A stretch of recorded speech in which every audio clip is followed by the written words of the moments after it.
Listen. All right. Yay. So we are back with KHIT Reads. We have author Jill Eaton with us, and she is the author of Gender Goggles.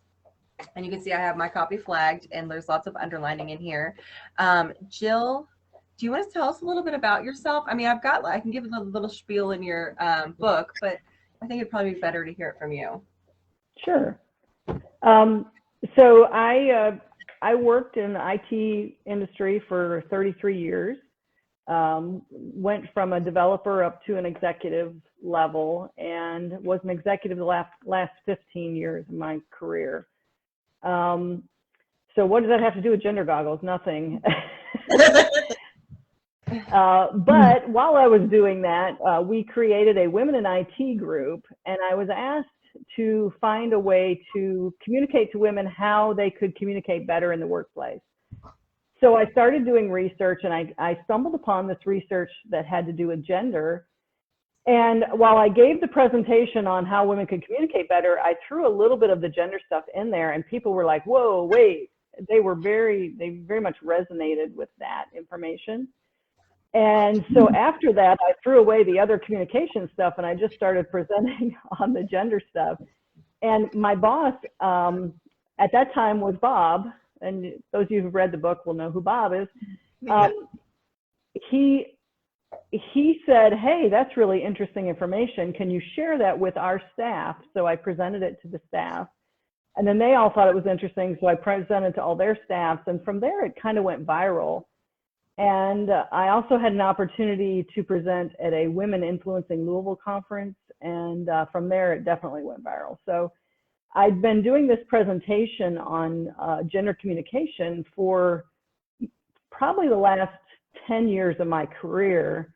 And, you know, when I decided I wanted to change, I'm not actually retirement age, but I decided I wanted to step away from my IT career and focus more on coaching and mentoring. And I had to get this gender information basically out of my head. I felt compelled to write this book that I have done, 10 plus years of research on.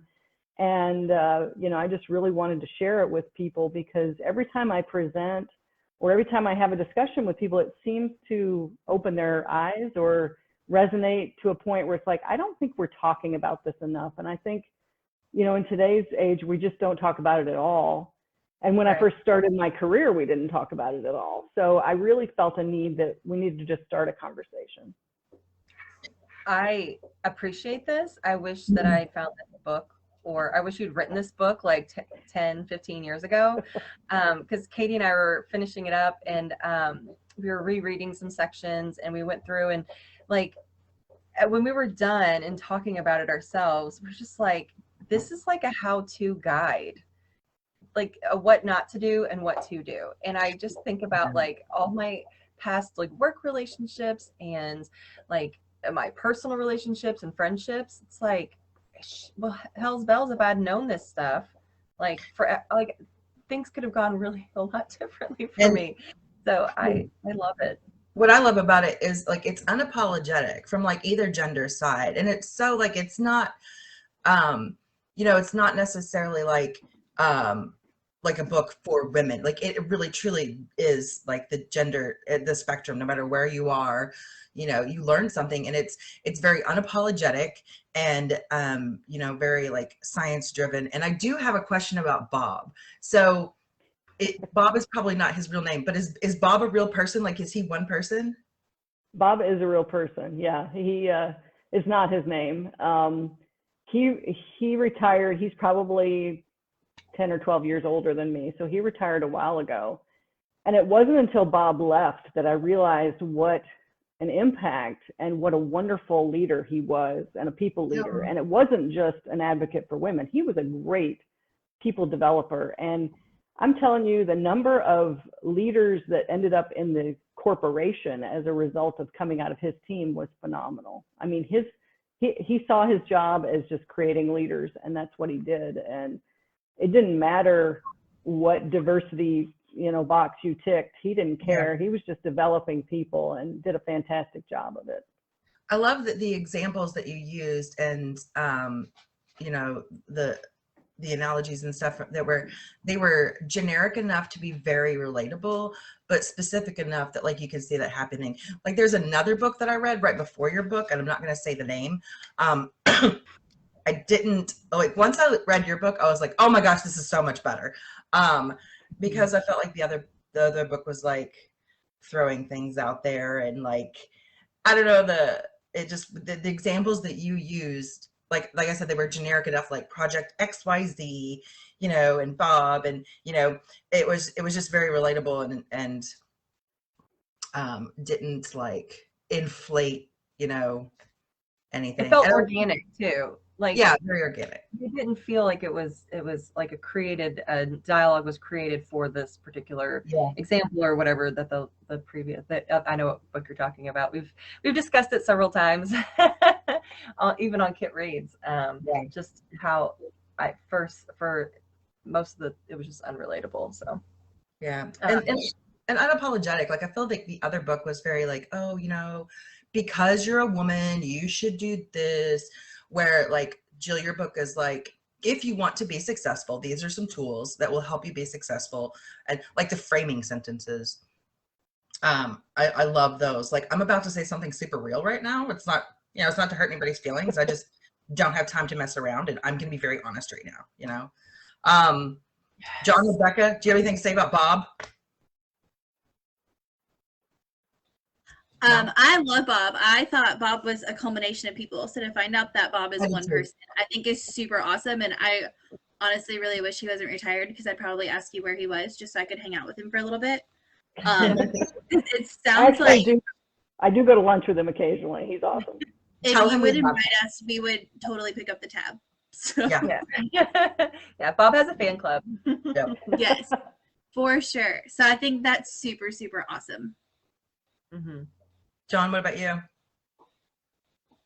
You're muted. Oh, you're muted, John. Hey, bingo. It's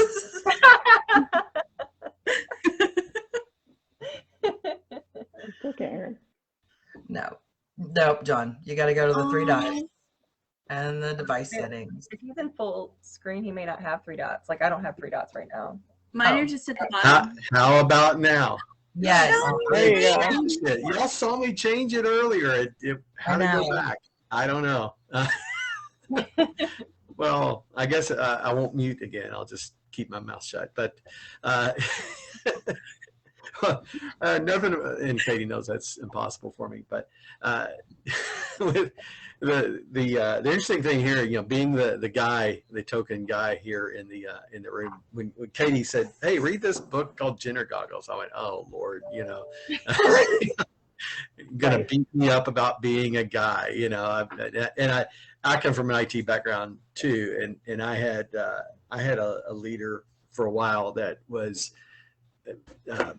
a female who really promoted the female agenda, you know, and it was at times I felt almost like I was, you know, it was kind of like, I won't say reverse discrimination. I think that's a strong word, but you know that, you know, I felt like it was every career conversation was competitive, you know, and so it was not comfortable. So reading your book was I thought very just a very good, enlightening experience. There were some things that I definitely learned in it, like how our brains are wired different. I always knew that, but just kind of explaining that whole waffle versus spaghetti thing, I thought that was good.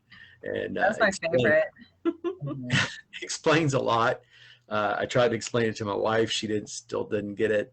Maybe I'll make her read the book next, I guess.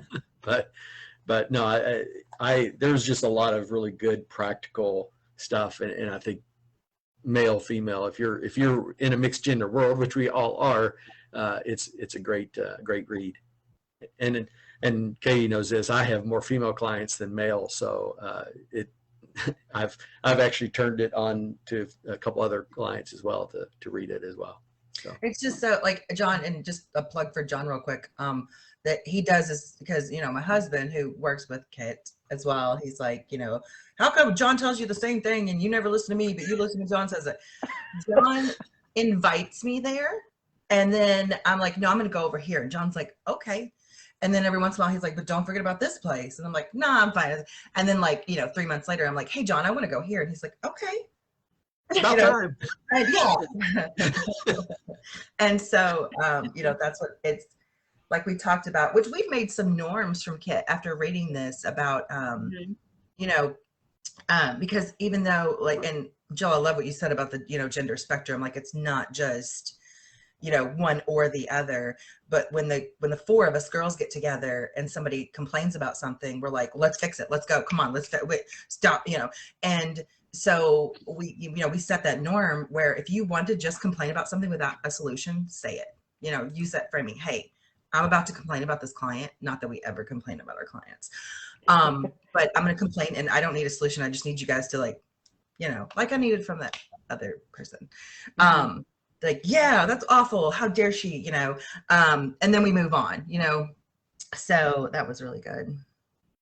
You know, one thing I didn't put in the book, but one thing that my husband learned from this book and that he has done is when I'm venting, if you will, he'll usually say something like, are you mad at me or are you just mad? Oh, that's really good. Which just stops me in my tracks to think, who am I mad at? You know? Yeah. Great. I'm not mad at you. I'm just mad at the situation. And, you know, occasionally it's, I'm mad at you and here's why, you know? Yeah. Or both. Yeah, it could be both. One of the things, I know we're kind of jumping around a bit, Dan, sorry about that, but like okay. who should read this book? You know, John pointed out, he's, you know, suggested to a lot of people, male or female. It is very, you know, gender relatable. The end of we got really excited when we saw there was application for home, because, you know, it's very like corporate, and we were flipping through and Danny's like, oh, there's a home application. The story you use about the coach, about the volleyball coach, is so powerful.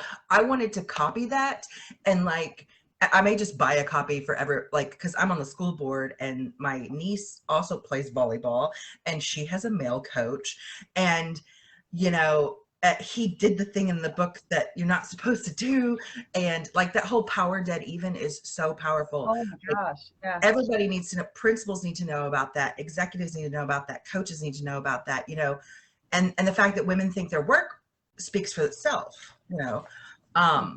They need to be an eye on that. So like, if you are, because you don't have a lot of situations where you have a female coaching an all male team. Usually it's the other way around, a male coaching an all female team. They need to read that book. They need to read Gendergoggles. I bought, like, when we met you at the conference, I just happened upon your table and I bought a copy. Katie bought a copy, and I bought two more, one for Rebecca, one for Amber, the other pieces of our, and then I've purchased like 3 more copies since then. Like, I handed one to my neighbor. I let my one of our other girlfriends borrow one. I have sent them out to a couple people too. Like, I'm like, everybody needs to read this book because it's so approachable. And like I gave a copy to my boyfriend. I'm like, dude, you need to read this book. Like, I'm nuts. And like the woman in the back for home application, like when you get in that cycle, like that's like, I need you to understand, like, that's me, and I just need you to understand. And so like and I'm like, babe, it's like 119 pages double spaced. You can power you're a reader, you can power through this. Yeah. And if you want to go deeper, she has all of the places where she got the information. And so but it's simple, it's approachable, it's easy to digest, and if you want to learn more or want to go deeper, then you have the places to start, and that's one of my favorite things. You know, one of the people have asked me, you know, why is the book so short? And yeah, maybe it's my IT background or whatever, but I like to just be concise. Yes, and I appreciate that so much. Oh my God. And while I was writing the book, people are like, how many pages is it? I got that a lot. And so I realized I really need to keep it short. If I want people to read it, I mean, truly read it, I want something they can read in a weekend. And that's Yeah. the way I used to be. If I can read it in a weekend, you know, I love that. So I purposely made the length something I could read in a weekend. What was your word count? I'm trying to remember. It was like 28,000, something like that. John's writing a book right now, so. Yeah, so everybody's always asking the publisher, and everybody's always talking about word count. And what's your word count going to be? Yeah, because they like them to be bigger, actually. Yeah, they do. And what's funny is my editor, she's like, well, you could expand here. And so I expanded, and she's like, go back to where you were.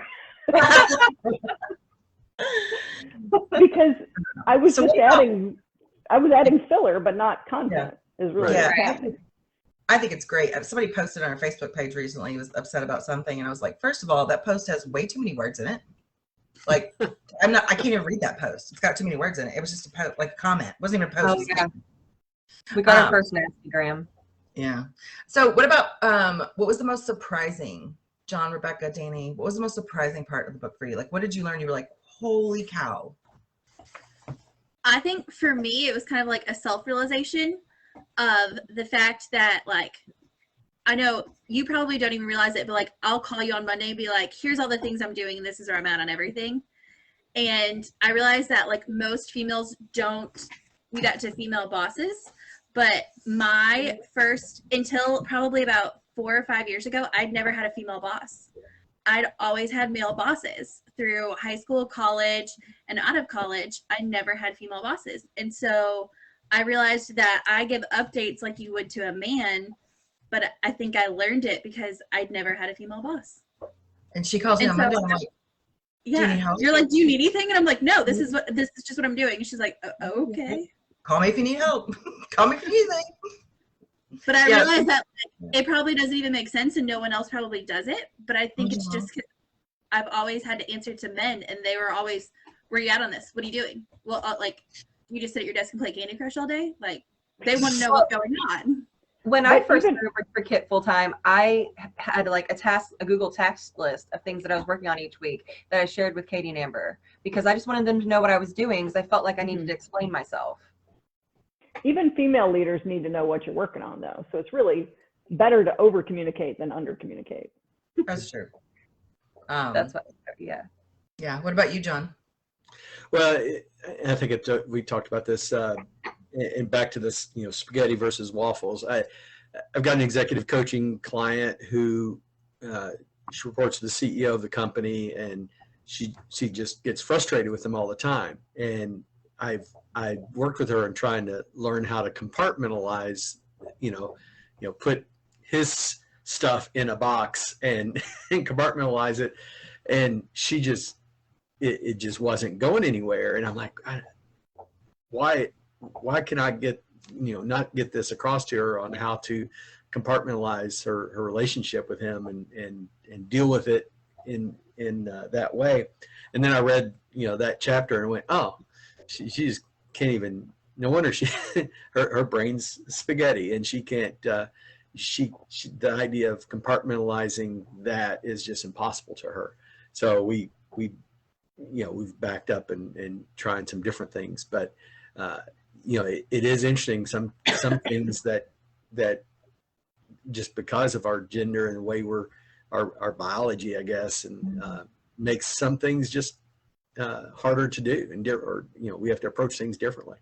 So, well, and the flip side of you mentioned spaghetti, and some people who, especially if they haven't read the book, might think that sounds negative, but right. No. What that ability is it's an ability to search for connection, and it's actually doing a lot of analysis constantly. So there's constant analysis going on, and so I make the comment that women make great analytics people. If you need analytics done, they are great at connecting dots, all kinds of dots, and so we sometimes overlook that. Mm-hmm. But we do way too much analysis, so we have a hard time shutting down that analysis. Create a beast there sometimes by not being able to say, okay, I'm going to put this in a box and deal with that. Yep. tomorrow when I need to deal with it, and I'm going to put that out of my mind and focus on everything else around my job. Because in this situation, she kept getting frustrated with things that really, one, didn't impact her job, and two, was, yes, frustrating things, but she could still go on and do her job without any impact from it. She just got frustrated with it, and helping her turn that off, is has been a challenge. Yeah. And realizing that she's taking things personal that you may not take personal. Yeah. Right. I liked one of your examples when you're talking about like heated discussions and meetings, and then everybody or the dudes will go out for drinks afterward, and then or go out to lunch or whatever, and like even between the four of us, like we have friction sometimes, and then we have our coffee shop morning meeting, and then after I'm like, I don't freaking want to go to lunch with these people, like I'm pissed. And really it's nothing to even be upset about, but like you said, sometimes you just need a few minutes to cool down and then come back, and then you can send your texts or make a call and just be like, all right, we're over it. It wasn't personal. It's like, ugh. But it's also that thing where you don't see eye to eye, and and sometimes that feels personal, even though it's not. Right. And sometimes we force ourselves, like the Red Yeti, we force ourselves after a really stressful meeting to go and have lunch, and then our laptops weren't out, and we were just having lunch, and practicing stepping out of those things that you would normally do. Right. Another thing, I think you talk about a little bit in the book, but when I work with my female clients, Katie's very good at it. When she yeah, I'm flattering you. When she gets frustrated, she doesn't, she doesn't, her, she's very methodical, and she thinks through her comments. I've worked with several women, and some of my clients, when they get angry, they get, their pitch goes up, they kind of go into a defensive posture, and they basically lose credibility with the men in the room.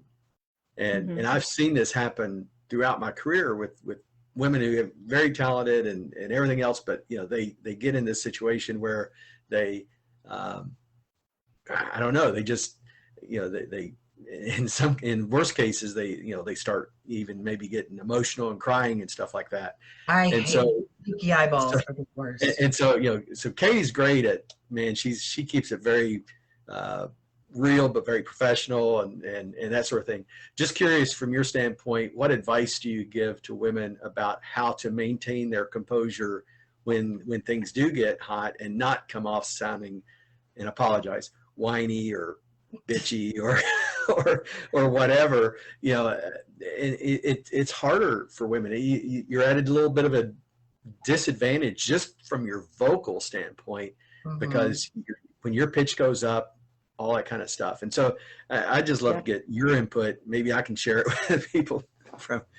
Well, actually, I have two thoughts on that. And one thought is, what most people don't realize, and we don't talk about a lot, is there is a much smaller tolerance for women to get angry or to be assertive or any of that type of thing than there is for men.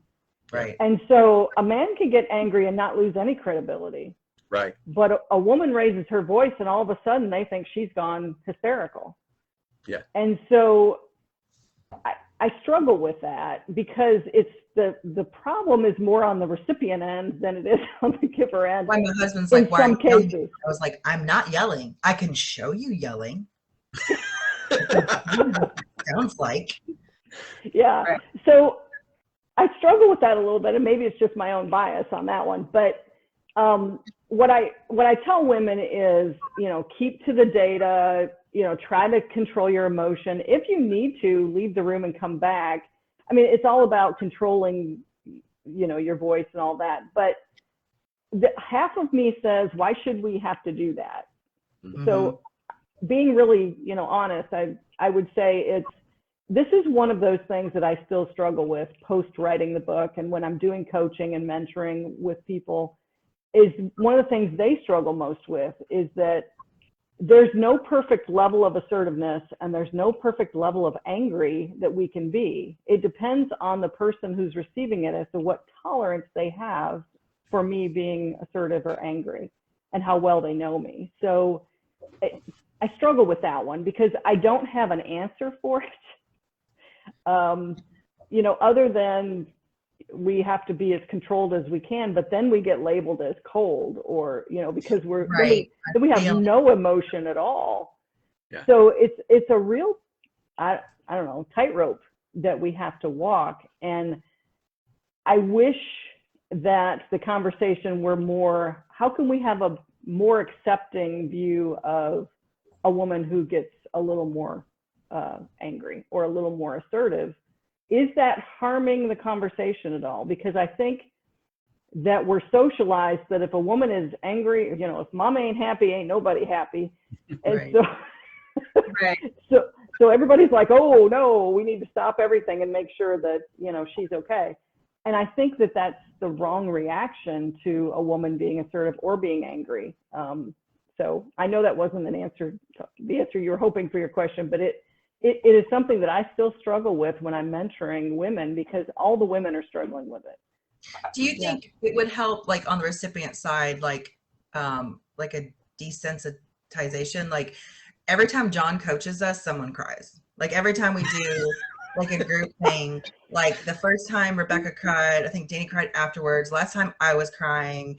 And so like I feel like John has become desensitized to our triggers. You know, not every time I coach her, it's just been in some group it's just coaching. the group sessions. He doesn't make me cry every time. But it's really frustrating as a woman, because when we get angry, we start crying, and it's just like this biology thing. Like we can't stop it, and then when you try to stop it, it gets worse. And it's just like all the men and you know, that are on that side of the gender spectrum just know, like, we can't. I mean, sometimes we can control it and we use it for manipulation, but a lot of times we can't control it, you know. And it's awful. What I always encourage leaders to do in that scenario, or really anybody that's in the room, is to simply be kind and say, do you need a minute? Yeah. And you can either say yes or no. And, you know, I've actually taken advantage of that and said, yeah, let me go, you know, to the restroom for a minute, and I'll be back in 5. Yeah. So it's helpful, but I think it's our own disappointment in our own selves that we can't control these tears. Yeah. And, you know, it feels like a weakness. What it really is our ability to be empathetic and to be, and when you said, when we get angry, tears come out, that's just a form of anger for us. But, you know, it's okay. As long as it's not happening every time you talk with somebody, or, you know, if it's happening a lot, then you might have other issues going on. But, you know, it's okay to just say, here's a tissue, and keep going, and totally ignore the behavior and totally ignore that someone is upset. That's actually better than making too big of a deal about it, I think, in some cases. Absolutely. Yeah, I think sometimes we get too worried about showing emotions. I mean, I think if and we're in an age of authenticity and vulnerability and all that kind of stuff. So I think it's actually more acceptable. And you know, Katie knows I can get. I'm making a face right now because I feel like, yes, we're in an age where everybody's like, show your authentic self, but they don't actually want to see your authentic self. Yeah. They don't actually want to see what that looks like. They wanted to see a polished version of what they think authenticity looks like. Yeah. And so, like, when I have conversations with people, even in my family, and I'm my authentic self, I'm a bitch, right? I'm sometimes cold. Like, I'm very direct. I don't always mince like words for feelings. I just say things. And, you know, especially, you know, since I don't spend as much time with them, when I'm with them now, they're like, who are you? Like, and so it creates an issue. And I'm like, see, you don't want authentic Dani. You want the Dani that you think you know, and that, you know, the Dani that you think I should be. And so then I find myself stepping into that role. So I didn't mean to like step on your toes there, John, about authenticity, but like, I have You hurt my feelings, Dani, and I don't know if I can go forward with this. I get so frustrated when I see that on social media. I do think there's a risk there, because if you say, okay, be your authentic self, women are like, whew, okay, I'll just let it be their way. But then men have a hard time still expressing more. And so what happens, unfortunately, is if we're letting down too much, we're giving too much information, and then that's more information that can be used, unfortunately, against us when promotions come around and that type of thing. Right. So one of the other things that I liked about the book is the differences between when you're in a same gender setting and when you're in a mixed gender setting. Oh yeah. I thought that was like really informative, and I want to point out one of the statistics. Men interrupt women speaking 33% more. Wait, I want to point something else out here. Than men speaking in mixed gender settings. Yeah. I want to talk about this other section. We'll get on ladies' speaking later. It's okay. We just debunked it because Dani interrupted me on his line. Yeah. And the other thing was that really surprised me was nonverbal cues, like the story about the woman nodding when he was giving the presentation, and then she at the end she disagrees, and he's like, "What do you mean you disagree? You were nodding the whole time." She's like, "Well, I was just actively listening," and men don't do that. So I guess actually that woman was me, and my editor made me cut out the part where I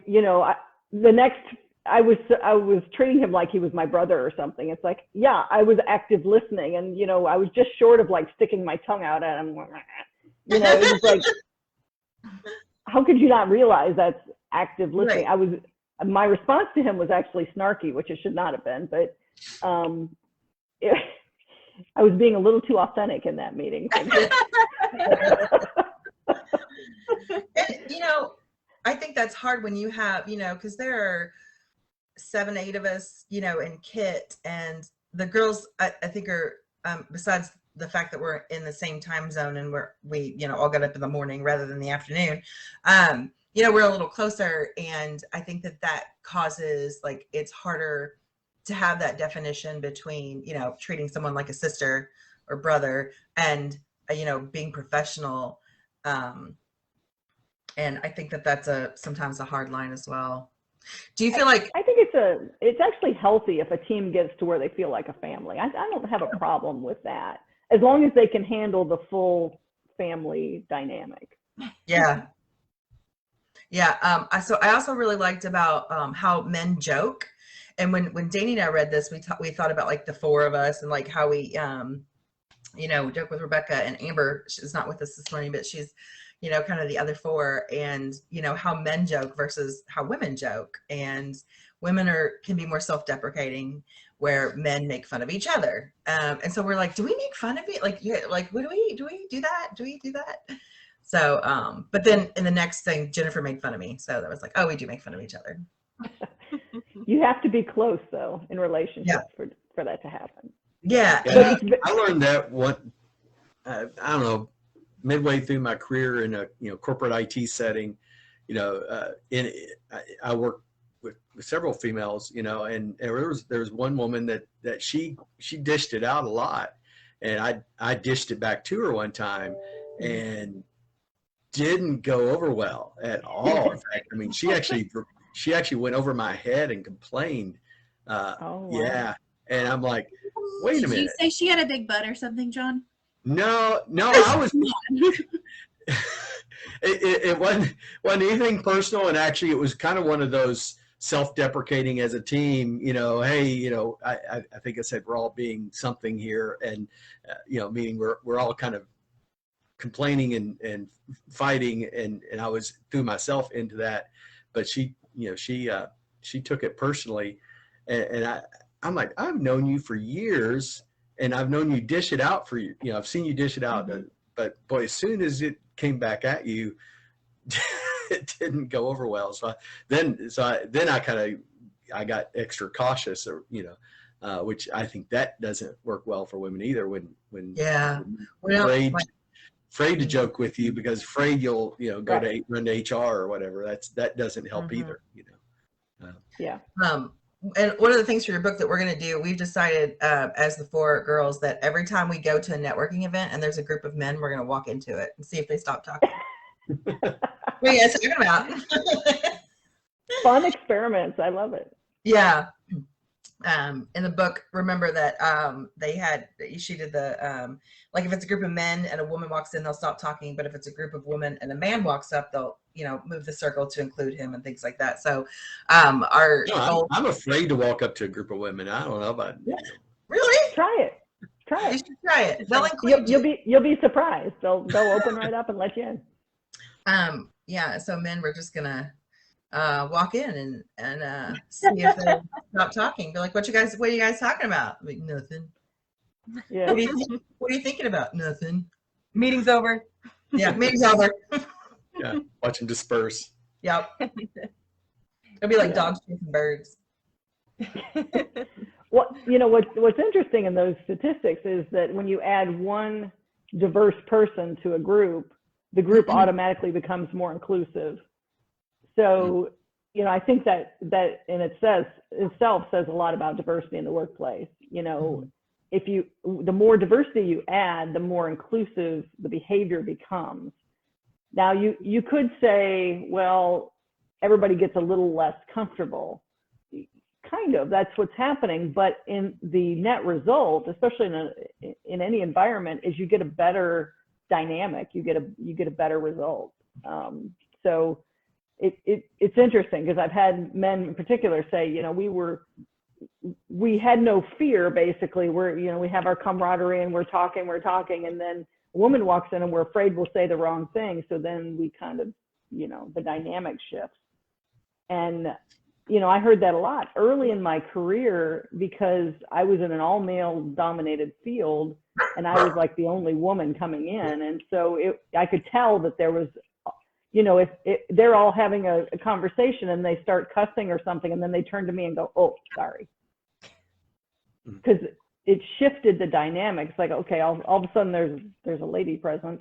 And they actually said that. And you're like, "Hey, keep the language down. There's a lady present." I'm like, stop that. Yeah. I mean, that's because I've always thought that's hilarious when men are like, you can't cuss in front of a woman. Yeah. So, I mean, that's really, unfortunately, what's happening in that dynamic when a female joins the group is they're like, all of a sudden, okay, shields up. Right. We're going to be a little more cautious because we're afraid to offend. And it's a good thing that they don't want to offend, but it's a shift in the dynamic. Yeah. So Jill, I is have there a question. Go for it, Rebecca. Sorry. Okay, so I want Jill's opinion. In the beginning of your book, you talk a lot about our childhood play and how that kind of like develops through our life. And girls are more in the imaginative play, but guys are more in the competitive play. Like everything they play has a winner and a loser. So how do you think that the current society of being more everybody gets a trophy, do you think that will change how guys end up developing in their competitive play and their competitive nature in the workplace as we get the younger generations to where they're growing up and they're in the workplace? Actually, the play is more, I'll call it unorganized play is actually more developmental. The organized play is whenever we play a sport, whether boys or girls, you learn a certain dynamic around the organized play. But what's interesting is boys will actually form teams unorganized and compete, and it really, forms that dynamic. And I haven't seen any change in the unorganized play, and I'm not really sure trophy or not really impacts the way they're actually playing on the field. Okay. I think that the play on the field is, at least in my observation, still seems to be the same. And the latest research still confirms that, when they study groups of children, even groups of children in other cultures around the world, there's still that dynamic that seems to happen. And I'll say, I remember it's been 20 plus years. I was coaching my son's recreational basketball league, where they don't keep score and all that kind of stuff. At the timeouts or at halftime or after the game, the boys always knew what the score was. Even though there wasn't a scoreboard, we never talked about the score. We never talked about winning or losing. We got beat today, 14 to 6 or whatever. They knew what the score was. So, absolutely. The other thing that I've observed, and I tried to find some research on this, and I couldn't really find any research, but it was just informal observations from women I'd talked to throughout my years, with a career, is a lot of women that make it to the upper levels of leadership have played competitive sports. In fact, have been played at a pretty high level of competitive sports.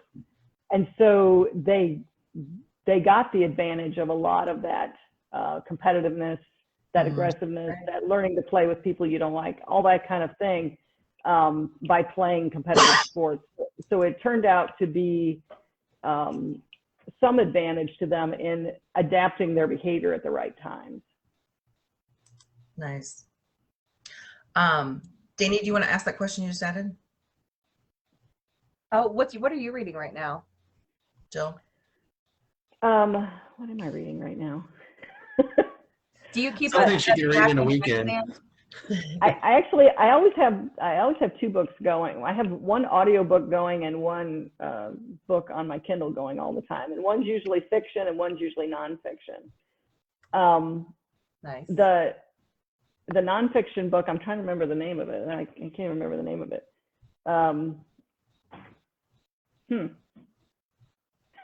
We put you on the spot. That's all right.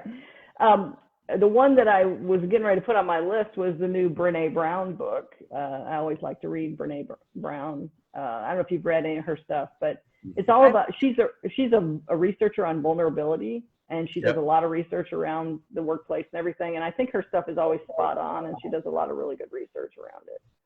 I have a couple of her books on my, I read on my iPad. And so I've got a couple of them. I just haven't read them. I think now I feel like reading Gendergoggles has kind of like led me on this self-help journey, right? And I don't think of Gendergoggles as kind of like a self-help book, but I do, I just really like nonfiction sometimes. I think I'm going into that mode right now for the fall and winter.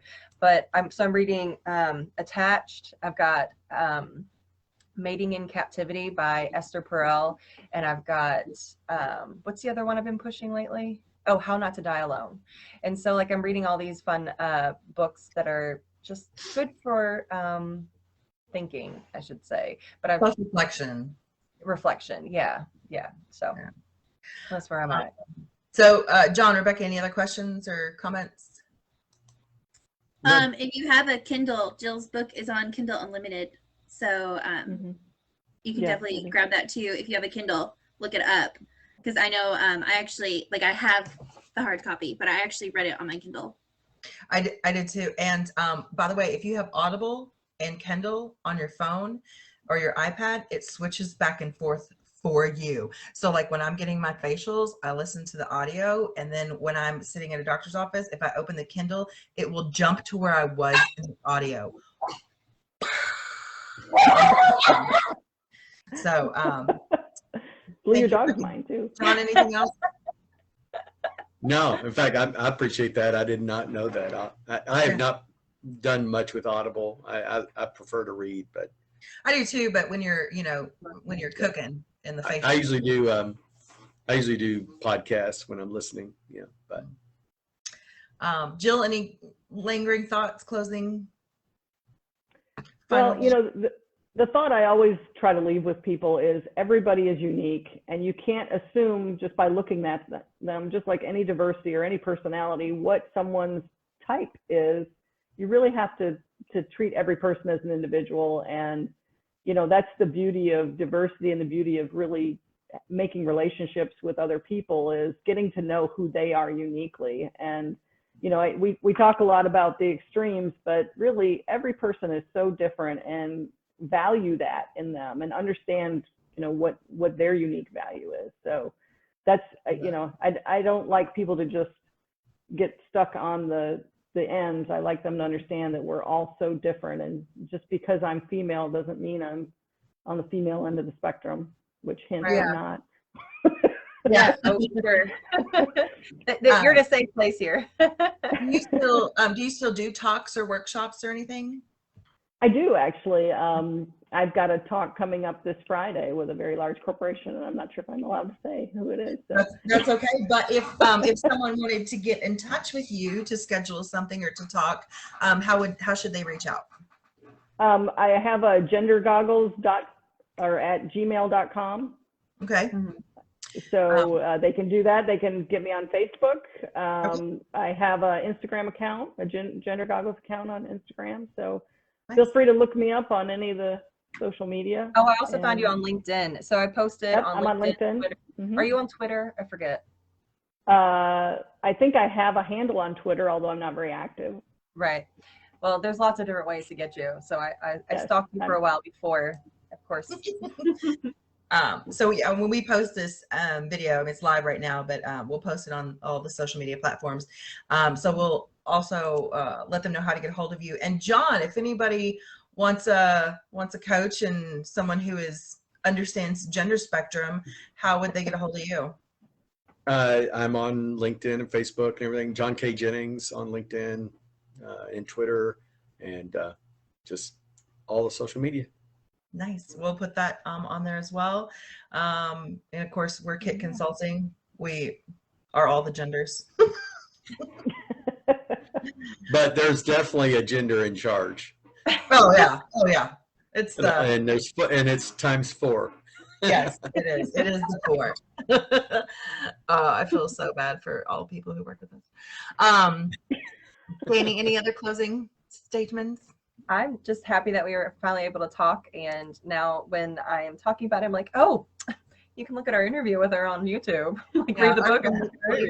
And how I did a talk about conflict resolution and gender, and Jill attended, and she's like, oh yeah, I wrote this book called Gendergoggles, and so I looked it up and ordered it and loved it and made everyone read it, and so if you haven't, definitely check it out, because it's really good. I'm definitely going to reread it too. I've read it like 1.5 times already. For sure. So, all right. Thank you so much for the opportunity to talk with you guys. I mean, it's been a real pleasure great. just to chat about it. Yeah. Enjoyed it.